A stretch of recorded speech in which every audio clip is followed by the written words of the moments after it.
안녕하세요. 오신 작가입니다. 일본에서는 이시바 총리의 경제정책이 커다란 논란을 부르고 있습니다. 심지어는 이 정책이 국민을 상대로 한 협박으로까지 느껴질 수 있어서 더 크게 논란이 되고 있습니다. 이재명 대통령의 G7 회담 참석은 기대 이상의 모습을 보여줬습니다.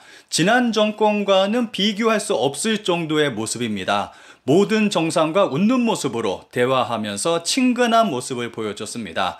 이재명 대통령의 G7 성과는 따로 말하지 않아도 다들 잘 아실 거라고 생각합니다. 제가 국내 정치를 논하는 그런 유튜버가 아니라서 더 이상 구체적인 말씀을 드리기는 뭐하고, 아무래도 저는 일본 내용을 주로 다루는 채널이다 보니까 일본 내용으로 넘어가겠습니다. 이시바 총리도 G7에 참석했는데 이재명 대통령하고는 너무도 비교되는 모습을 보여줬고, 일본에서는 외톨이 외교라고 또다시 비난의 목소리가 터져나왔습니다. 이시바 총리 G7에서 또 외톨이, 각국 순회와 가치관 공유 못하고 국익 지킬 수 있겠나, 앉은 채로 악수, 스마트폰 만지작, 너무 잘못된 이시바 총리의 외교. 이시바 총리 외교 태도 또 무리, G7 정상회의에서 선언전 착석, 혼자 우두커니 앉은 모습도. 이시바 총리는 이번에도 국제적 무대에서 똑같은 내용의 비판을 받고 있습니다. 일본 언론이 지적한 이시바 총리의 모습입니다. 앉아서 악수를 하고 있습니다.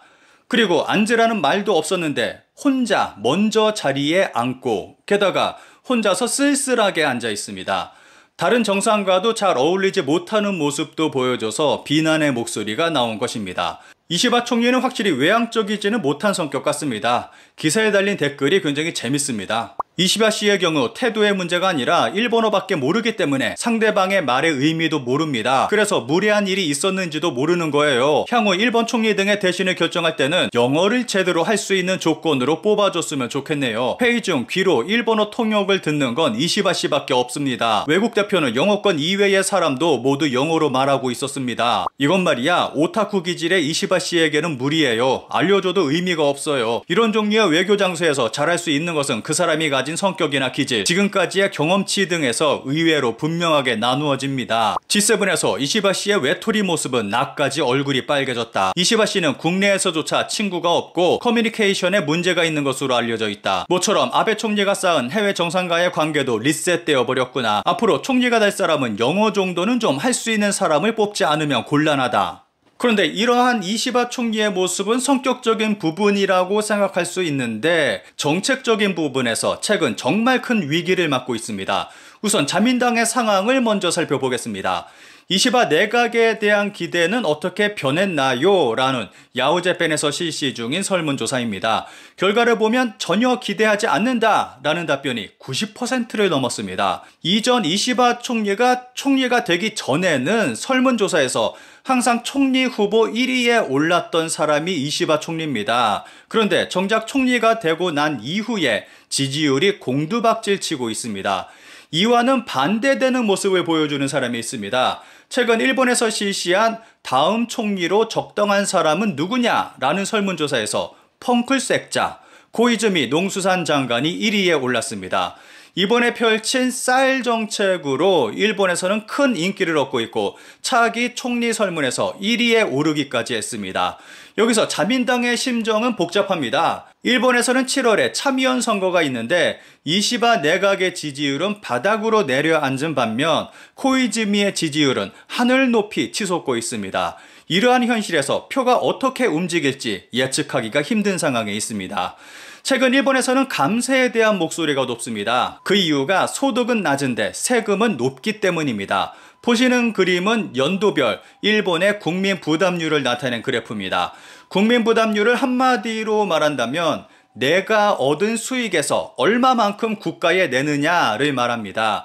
일본의 1975년 국민 부담률은 25.7%로 낮았습니다. 그런데 2025년에는 46%가 넘을 것으로 예상되고 있습니다.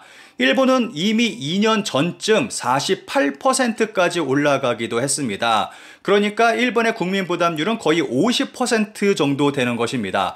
OECD 국민 부담률 평균은 2023년 기준 33.8%입니다. 그리고 한국은 2025년 26% 수준으로 예상되고 있습니다. 일본은 한국과 비교하면 국민 부담률이 거의 2배 가까이 높은 상황입니다. 소득 수준은 한국보다 낮은데 국가에 내야 하는 비용은 2배 가까이 높습니다. 그만큼 일본 국민들의 삶은 힘들어지고 있습니다. 이에 입헌민주당 등 야당 7당이 가솔린세 잠정 세율 폐지 법안을 냈습니다. 가솔린 잠정세는 1974년 일시적인 증세로 도입됐는데 이후 가솔린에 소비세가 추가되면서 이중과세 논란이 지속적으로 있어 왔습니다. 이것을 일본 야당들이 최근 폐지하자는 법안을 낸 것입니다. 그런데 결국 이 법안은 폐안되고 말았습니다. 이에 아소다로는 법안을 이 시기에 제출한 것은 표를 위한 퍼포먼스에 불과하다라면서 야당을 강하게 비판했습니다. 그런데 야당이 표를 위한 퍼포먼스를 했다면 자민당은 표를 위해서 국민을 협박하고 있다는 비난을 받고 있습니다. 이시바 내각은 물가 상승, 쌀값 상승 등 국민의 생활 부담을 덜어준다는 취지로 전 국민에게 생활지원금 1인당 2만 엔을 지급하겠다고 발표했습니다. 아이와 저소득층에게는 2만 엔을 더 추가해서 주겠다고 밝혔습니다. 그런데 일본 국민들은 지원금보다 소비세 등 감세를 원한다라면서 비난의 목소리가 높습니다. 이에 이시바 총리는 지원금 쪽이 훨씬 효과적이라면서 강하게 밀어붙이고 있습니다. 그런데 여기서 또 하나의 문제가 발생하고 있습니다. 국민들에게 주겠다는 이 2만 엔이 7월에 있을 참의원 선거 공약인 것입니다. 우리에게 투표하지 않으면 지원은 없다. 당신은 곤란한 사람을 못 본 채 한다 라고 말하는 것과 같다. 이시바 정권, 전 국민의 2만 엔 지원의 비판 세도는 당연. 자민당은 2만 엔 지급을 선거 공약으로 내세웠습니다. 그렇다는 것은 우리를 찍어주면 2만 엔을 받을 수 있다. 만약 자민당에 패하면 2만 엔은 국물도 없다 라는 뜻으로 비춰질 수도 있다는 것입니다. 높은 세율로 고통받고 있는 일본 국민들에게 감세는 못해줄 망정 그냥 2만 엔을 줘도 부족할 판에 이것을 선거의 미끼로 사용하고 있어서 커다란 비난이 일고 있습니다.